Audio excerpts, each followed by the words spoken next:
Gusto ko nga lang pala i-share nga pala sa inyo. Ito nga po pala, isa pa nga pala sa mga inalagaan namin.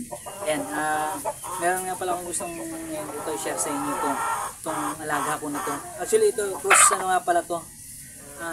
Crossbreed nga pala ng ano to, ng native tsaka ng Brahma. So ayan, hindi ganoon kakapal yung ano niya, yung balahibo niya sa paa. So ito half breed ng Brahma tsaka ng native.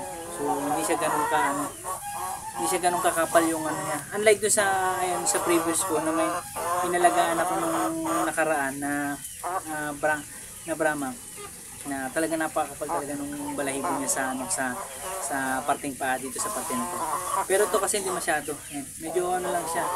Medyo ano lang, tama lang. Hindi siya ganoon kakapal katulad talaga ng Brahma.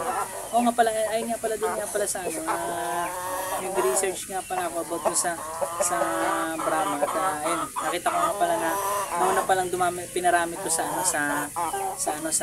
Estados Unidos sa US. Sa mga mahilig mag-alaga ng manok kung para magkaroon para sa karagdagang idea lang.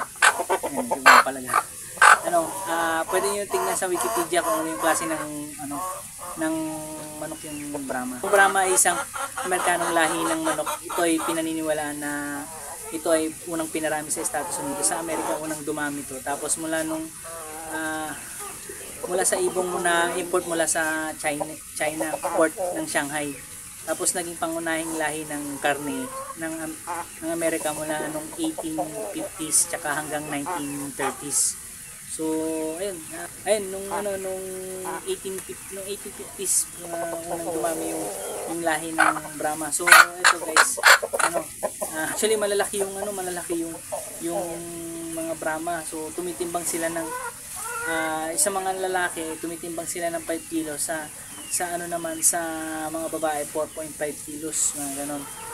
Try niyo din i-check yung mga lahi niya ng Brahma. Malalaki sila. Sobrang lalaki ng Brahma. Kahit i-search niyo lang sa ibang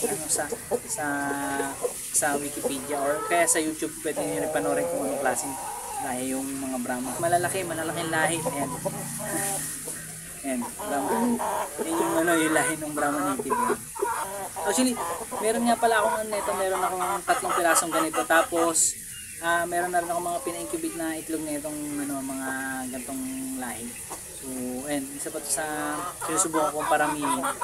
At pati pero mostly na inalagaan ko talaga yung yung paparami natin is yung Rhode Island. So, ayan. Ayan, ito yung Brahma native na crossbreed. So ayun lang guys, yun lang yung gusto kong i-share sa inyo ngayon na ay dagdag kaalaman about sa Brahma or konting alaman lang about sa Brahma. So and